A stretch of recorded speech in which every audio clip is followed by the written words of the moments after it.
Hi guys, and welcome to our next installment, to our next video. To my returning subscribers, thank you so much for joining me for this video. For any new subscribers, I'd encourage you to click on the notification bell and you click on the subscribe button. Please subscribe to my channel so that you don't miss any new content, any new videos, any new educational videos that I will post. Like and share this video so that we can circulate this educational information. Thank you so much for joining me. I've just realized that I never introduced myself, so apologies for that.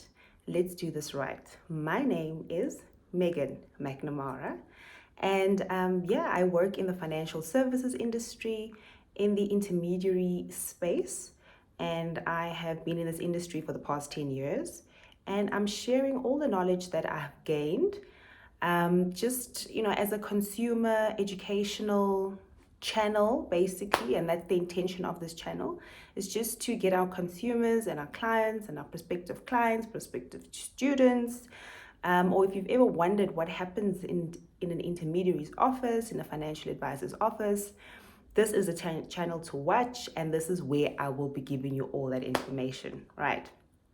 So now that that's out of the way, can we get into the task at hand today?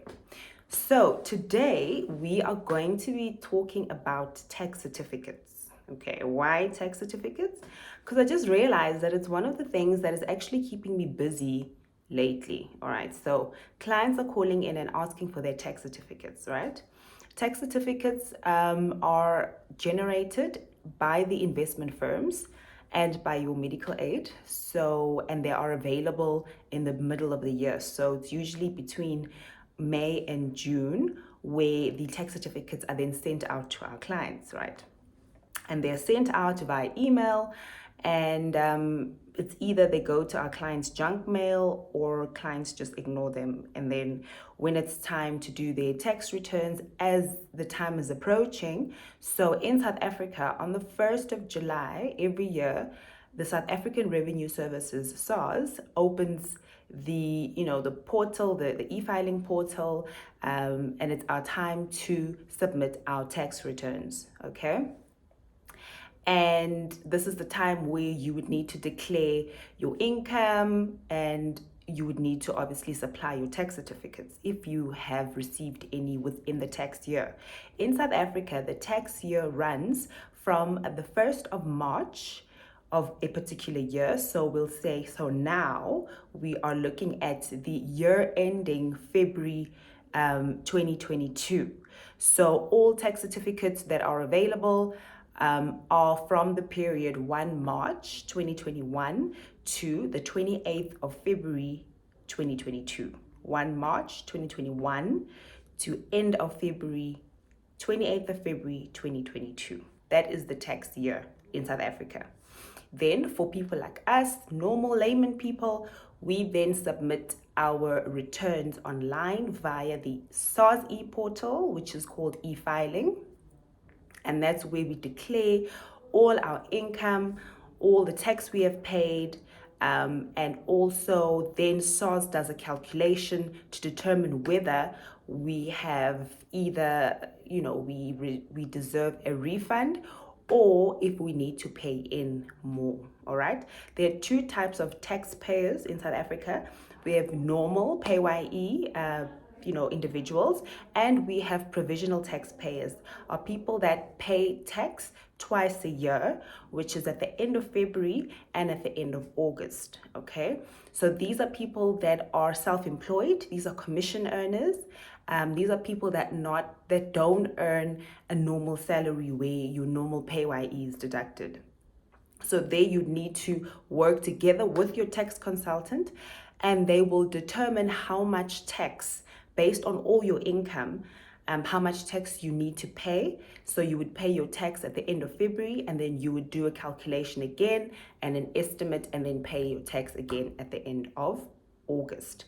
So those are provisional taxpayers. So usually it's people who are self-employed, commission earners, people who don't get a consistent salary at the end of the month. Okay, you receive your income from multiple places, then you would obviously do your taxes twice a year. All right, it's just for ease of administration, basically, because we have seen, especially in the news, where these top celebrities are accused of owing SARS millions and millions. Well, that's because they don't do their admin religiously, and that's why SARS has broken it down to say you can become a provisional taxpayer. So it makes it easy for you to then manage the income you've received within that month, and then to work out how much tax you actually need to pay. All right, instead of just leaving it to pile up, it then becomes a lot, because then you have to backdate and calculate each tax year how much you actually earned in this tax year. Let's say ending 2019, how much did I earn? Yeah, ending 2020, how much did I earn? Ending 2021, how much did I earn? So it just makes it really difficult for you to keep track. And I think that's why these celebrities, by not even hiring the proper people to help them, having a financial advisor in their team, having a tax consultant in their team, is very important, because it will help them then structure, and so that they can pay their taxes on time. And then you'll find that SARS then says, there's a big tax bill of 3.5 million rand. How is that even possible? Well, SARS is linked to everybody's bank account, and there's nothing you can really hide from SARS. So they know exactly how much you earn, they know exactly when you earn it, they know exactly what came into your account. And even with social media, they do lifestyle audits, based on this German car that you've just bought, on that house that you've bought. SARS knows, guys. SARS knows. So there is no way of getting away from the tax man. All right. Even the Bible says, give to Caesar what belongs to Caesar, right? Actually, Jesus said that. All right. So if Jesus knew that you need to give Caesar what belongs to Caesar, you got to pay your taxes. Okay. Even Jesus paid his taxes. Right. So I'm just going to explain 4 main tax certificates that most of my clients would ask for, although they have received them, they'll tell me that they didn't receive them. And Megan, can you please help me with these tax certificates? I need to submit them to my tax person, or I'd like to do my taxes. All right. So basically, in our context, it's now within the investment space, all right, which is unit trust investments as well as your retirement annuities. Okay. And living annuities. So we'll start with the unit trust. So on the unit trust, you'll get 2 tax certificates, which is your IT3B and your IT3C. Okay. The IT3B is a tax certificate that is issued on any interest or dividend that you might have received from your investments during the tax year. Okay. So here it's like an income distribution, right? So that certificate on its own from this investment firm will break down all the different taxes or incomes or dividends that you might have received. So and there's also a tax code for it, and then the amount. So the first one would be dividends, foreign dividends. So within your investment, if your fund is invested in a firm that pays out any foreign dividends, then they would have probably paid it into your investment and reinvested. So that would show the amount. So on this particular client, it's 0. There's nothing. I'm just looking at one of the statements as an example. Then interests, so it's dividends, local or foreign. Interests, any interests that you've received in South Africa as well as foreign, right? And for this particular client, she has received interest of about 25,900. All right. So that's the interest, and then there's a code for that. Any other income, so any other SA income, any other foreign income, any other real estate investment trust distributions paid to SA residents. So this would be from within the funds that she's invested in, if those funds are invested in property, or if they are property funds, or if they're invested in property, and that property distributes any income then that would be declared there. So for this particular client, she is in a fund that has real estate within. They've invested in real estate within that fund, and she's received R7.92, okay, within that fund.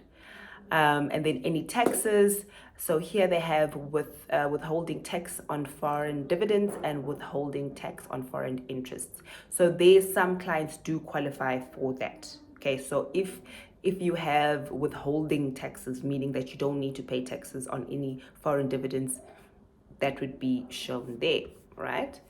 And then also it shows you SA dividends to be taxed. So if she received dividends from any taxes, so she received 225. There's also exemptions. So it's not like she needs to pay any tax on that. There are exemptions. And then it goes on. Yeah, it's just, and then it gives her total of any income distributions. So your IT3B shows any interest or dividends that you received from your investments.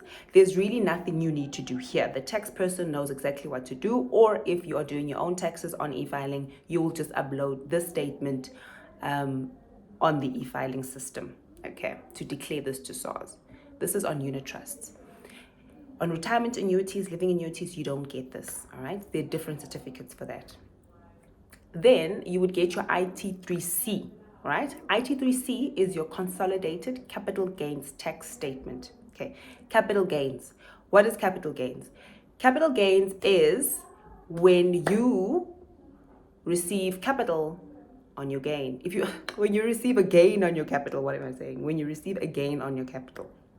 So, meaning if you invested 100,000 Rand within the tax year, and then tax year ending, let's say on the 28th of Feb, your investment value was 150,000 Rand. So you've actually made a gain of 50,000 Rand on that 100,000 Rand within the tax year, all right? So then that gain is taxed. Remember, your capital is not taxed. It's just the gain on your capital that will be taxed, all right? The first 40,000 Rand is exempt, okay? According to South African law, first 40,000 Rand of your CGT is exempt. All right. So on this statement, it would list your specific funds. So it would list all the different funds, and it would list the different funds, and it will show the gain on each fund. Right. Right. I'm going to pause this video, and I'm going to continue in my office because our cleaning lady is vacuuming, and then I will continue in my office. All right. Just hold that thought.